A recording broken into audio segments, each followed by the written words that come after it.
observateurs, j'espère que vous allez bien. Une petite vidéo voilà, faite au smartphone comme ça. Alors, on est déjà en septembre, c'est déjà la rentrée.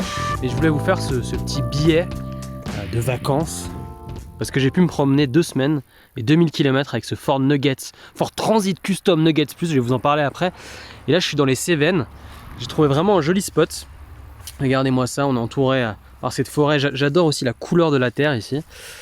Et puis il est là, et je vais vous dire 5 choses auxquelles je ne pensais pas vraiment avant de passer 2 semaines en fait avec ce petit Nuggets Plus. Et déjà, c'était un peu, si je veux dire, un rêve de gamin, en tout cas, un rêve depuis pas mal de temps. J'ai toujours aimé le côté tente, le truc. L'année dernière, on avait fait un road trip de 2000 km, 3000 km même avec une tente. Là, c'est un van.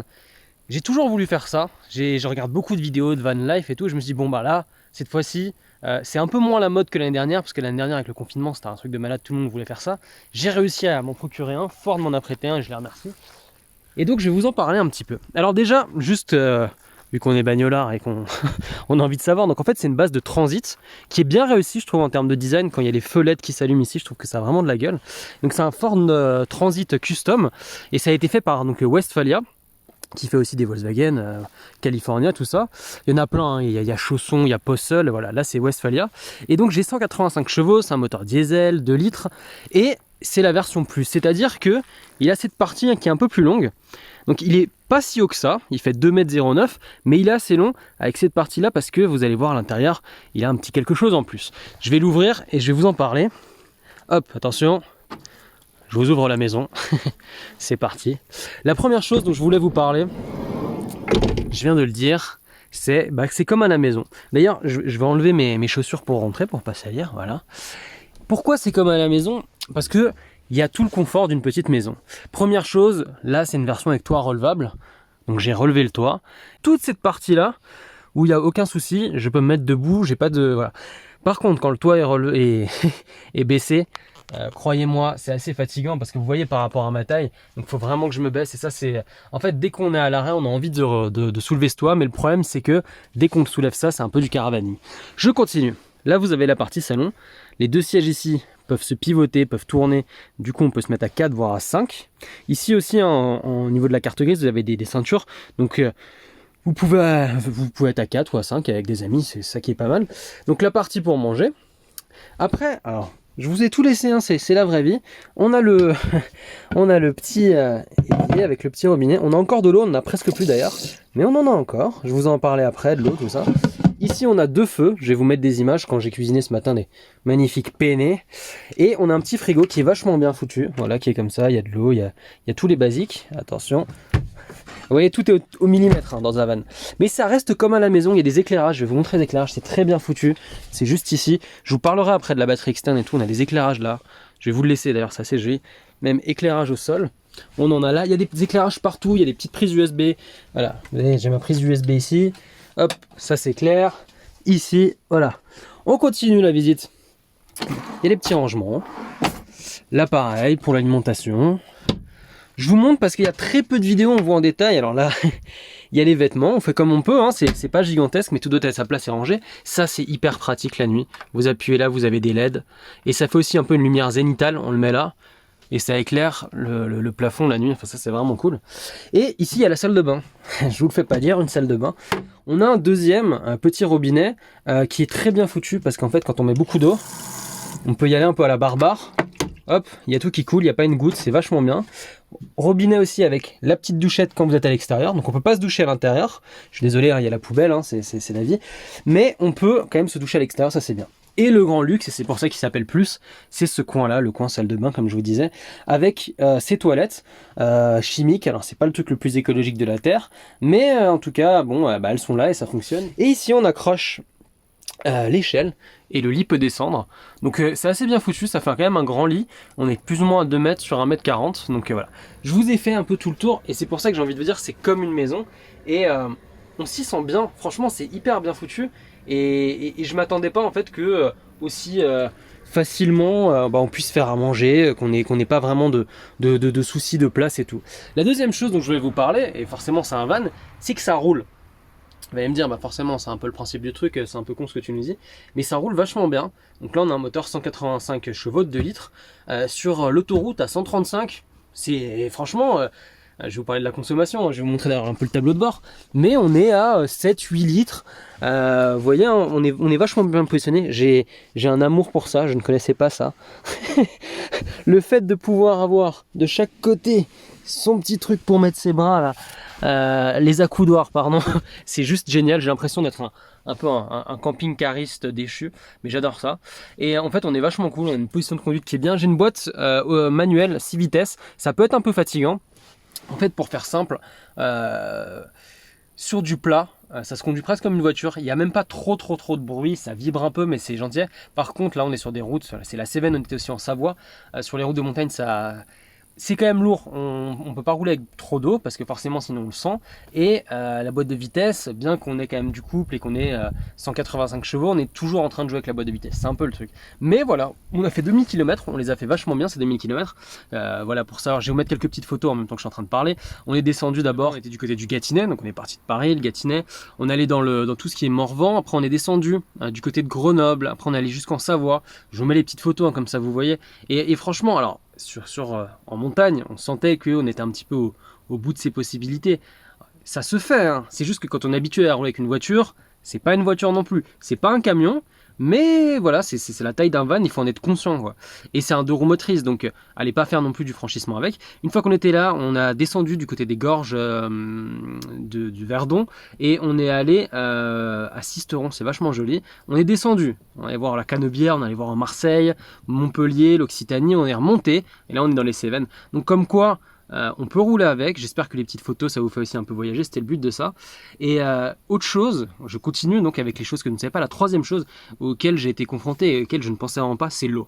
À quel point l'eau c'est important. Alors l'eau, ça va être compliqué de vous le montrer, mais en fait c'est juste là en dessous. En dessous il y a donc les eaux blanches qu'on dit, les eaux claires, donc c'est l'eau qu'il y a ici, qui sort là, qu'on met directement en fait à l'extérieur, ici vous avez un réservoir.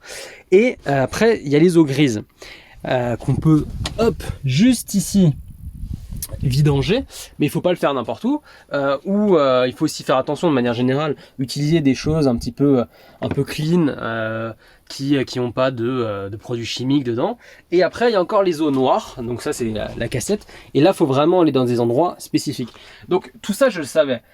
Par contre, je pensais pas à quel point c'était compliqué. C'est-à-dire qu'il n'y a pas, un peu comme les bornes de recharge électrique, les bornes de camping-car ne sont pas les mêmes partout. Des fois c'est gratuit, des fois c'est payant, des fois il y a des trucs pour les cassettes, des fois les eaux grises, des fois les eaux blanches.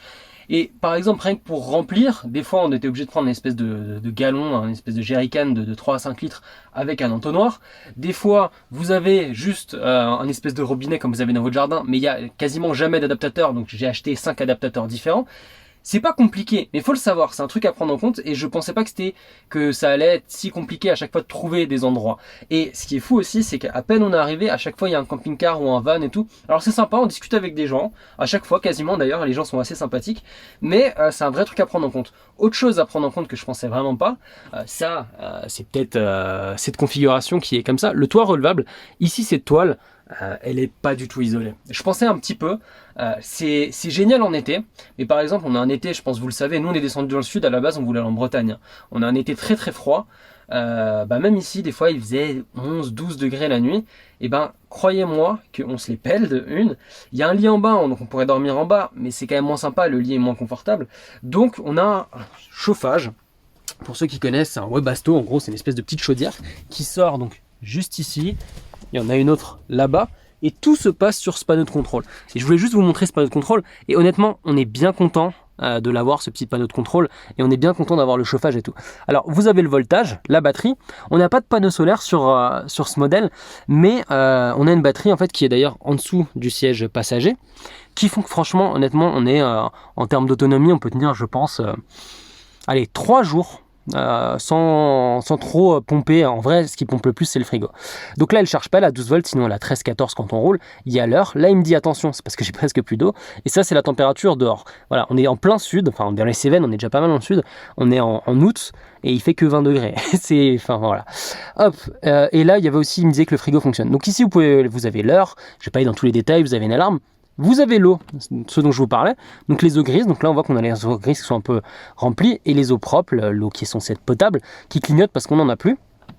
Voilà, après vous êtes nouveau dans le menu, là vous avez le fameux chauffage, et franchement c'est Byzance, c'est vachement bien, vous mettez on-off, vous choisissez votre température, et toute la nuit il règle pour vous la température, et franchement quand il fait 10 degrés dehors, on est bien content de l'avoir. On avait beau au début dormir avec des pulls et tout, enfin c'est pas la folie, et vous avez le frigo, voilà on peut régler, c'est presque plus qu'un réfrigérateur, on dirait presque un congélateur. On le met sur 2, c'est largement suffisant et ça bouffe vraiment pas beaucoup d'énergie. Donc ça c'est tous les petits trucs. Après la quatrième chose dont je voulais vous parler, c'est le regard des gens. Je vous remontre encore un peu ce panorama parce que c'est vraiment magnifique. Le regard des gens. Ce qui est drôle, c'est que on s'est fait des fois arrêter à l'arrêt à des feux, même juste quand on roule bêtement, les gens nous font des sourires. Il y a des gens qui nous disent j'aimerais bien faire aussi un road trip comme ça. J'ai rencontré des petits observateurs une ou deux fois pendant le périple, et directement ils voulaient voir comment c'était dans le van, en savoir un peu plus. Et c'est hyper drôle à quel point il y a un côté sympathie. Le van, pourtant il est simple, on dirait presque un utilitaire. Je vais vous remontrer un peu l'extérieur, mais il a rien de... C'est pas un petit combi non plus des années 50 ou voilà. Mais il a un côté où les gens l'aiment bien. Et ça, je m'y attendais pas. Et ce qui est cool aussi, c'est que nous-mêmes, on s'y attache. C'est-à-dire que là, ça fait quasiment 2 semaines. Et le fait que ce soit un peu sa maison, le fait que ce soit en même temps... C'est drôle hein, d'ailleurs, quand je roule avec je dis j'ai pas les clés de la bagnole ou j'ai pas fermé la bagnole. Quand je suis dedans, je parle de van ou je parle de maison. Donc dans ma tête, on voit qu'il y a un peu un souci. Mais en fait, on s'attache à ce petit van. Je trouve que ce soit la couleur, la petite bouille qu'il a, la taille, il est vachement bien. Je vais parler un peu des points négatifs, parce qu'il y en a, et il faut le dire, on est comme ça sur PO, on dit tout ce qu'on pense. Moi, c'était un truc que je voulais faire depuis très longtemps. Pour vous dire, j'étais à 2 doigts, peut-être un jour, d'acheter un van. Première chose, je parlais du regard des gens qui étaient positifs et tout. On allait dans le sud, je pensais pas, j'étais conscient qu'il y avait des barrières contre les camping-cars, mais je pensais pas à ce point-là. C'est-à-dire qu'il fait 2,09 m, et je m'étais dit, il doit y avoir beaucoup de barrières à 2,10 m, 2,20 m. Honnêtement, les barrières sont à 1,90 m. Même des fois, on a vu des barrières à 1,80 m. Donc autant vous dire, je sais pas si c'est peut-être dans les années 90, 2000, il y a eu un espèce d'attrait pour les camping-cars et il y en a eu trop. Et des gens peut-être pas respectueux. Voilà, je veux dire, là, on est dans un endroit qui est naturel. Quand on part, c'est des fois même plus propre. Des fois, j'enlève des trucs que quand on arrive. Et il y a des endroits qui sont très sales. Et moi, c'est un truc que je supporte pas. Enfin, il faut quand même respecter où on est et tout. Et effectivement, il y a des barrières partout. Dans le sud, c'est impossible. Et de manière générale, il y a un truc où j'en étais un peu conscient l'année dernière avec le road trip que j'avais fait avec une tante. Si vous voulez, il n'y a plus de lieu de nature. On est toujours chez quelqu'un. Là, typiquement, on dirait qu'on est en pleine nature et tout. Il y a un chemin, certes, mais hier, il y avait un agriculteur qui est venu avec ses bottes de foin. Ce matin, il y avait un duster. On est toujours en fait chez quelqu'un. Soit ça va être un agriculteur, soit ça va appartenir à un champ de jeu. On n'est jamais en fait vraiment chez soi. Des viticulteurs aussi, on en a dormi aussi dans des vignes, je vous remettrai des photos. Mais finalement, le vrai truc, c'est que ce qui est bien, c'est qu'une fois qu'on est fermé et tout, on a l'impression d'être chez soi. Mais c'est compliqué vraiment de trouver des spots. Et certes, il y a Park Fortnite et tout. Souvent, on a essayé de pas forcément regarder sur des applications parce que tout le monde va aux mêmes endroits. On a essayé d'aller dans des chemins un peu... là, par exemple, c'est un chemin qu'on a trouvé nous-mêmes. Mais c'est compliqué, c'est une réalité. Mais je pense que c'est beaucoup lié au sud et lié à la France. Donc ça, c'est le petit truc négatif. Après, la seconde chose auquel je ne pensais pas forcément, comme je vous ai dit, une fois qu'on fait plus d'1,70 m, honnêtement, si on a le toit qui n'est pas relevé, c'est assez fatigant. Et en même temps, on n'a pas une vraie plus-value, parce que comme je vous disais, 2,09 m, la majorité des barrières sont à 1,90 m. Et quand je vous dis la majorité des barrières, on voulait aller dans un carrefour, enfin des zones commerciales basiques, on ne pouvait pas aller dans les parkings. Enfin, c'est quand même chiant quand on fait des courses et tout. Donc tout ça pour dire que si je devais en acheter un, et je salue Voyage, qui est une chaîne YouTube que j'aime bien, qui est un Michel, qui en gros, si je dis pas de bêtises, je crois que c'est un jumper, je confonds toujours jumpy et jumper, mais je crois que c'est un jumper. Enfin bref, c'est plus la taille d'un fourgon que d'un van, donc qui est plus haut de base, mais du coup on peut toujours se tenir haut, mais en même temps c'est pas large comme un camping-car. Et c'est peut-être finalement le bon compromis, en tout cas pour moi ce que je recherche, parce que je me rends compte que je peux pas forcément m'arrêter où je veux, et que l'un dans l'autre, dès qu'on déplie le toit, on est vraiment en mode caravaning. Et d'ailleurs, on s'est fait une fois, pas arrêter, mais il y a un garde forestier qui était venu et qui m'a dit gentiment finissez votre petit déj et vous partez, vous n'avez pas le droit de faire du caravaning. Donc quitte à avoir un truc un peu grand et tout, autant l'assumer jusqu'au bout et de toute façon on ne passe pas les barrières. Donc voilà, je vous devais faire, on en a parlé avec Renaud, ça fait un truc de 5 minutes, je suis sûr j'ai encore fait 10 minutes, un quart d'heure, mais ça m'intéressait voilà, de tester vraiment. Le van en tant que tel, il est super bien. Honnêtement, tout est bien fait, les petits rangements, le fait d'avoir les toilettes, l'espèce de petite salle de bain, la cuisine, c'est vachement bien. Je crois qu'ils sont en dessous d'ailleurs de Volkswagen, c'est ce que j'ai vu un petit peu en termes de prix, ce que j'ai vu sur les réseaux. Et puis, je sais pas, j'ai une espèce de confiance dans le moteur Ford, j'ai l'impression qu'il peut rien m'arriver, il roule bien, il fait quasiment 200 chevaux, donc franchement c'est validé. Après c'est la van life telle qu'on l'entend, et je regarde beaucoup de vidéos et de van life. Je suis pas sûr en tout cas que la France, voire peut-être juste le sud de la France, c'est encore possible. Faut peut-être aller autre part, dans d'autres pays. Ici ça devient très réglementé. Mais voilà, j'espère que ça vous a plu, j'espère que vous en savez un peu plus. Ça m'a fait plaisir de faire cette vidéo. On est déjà en septembre, mais bonne rentrée à tous. Plein de bonnes choses. Et puis à très bientôt sur POA. Et n'oubliez pas, je le dis à la fin, comme je disais au début, abonnez-vous, c'est important. Ciao.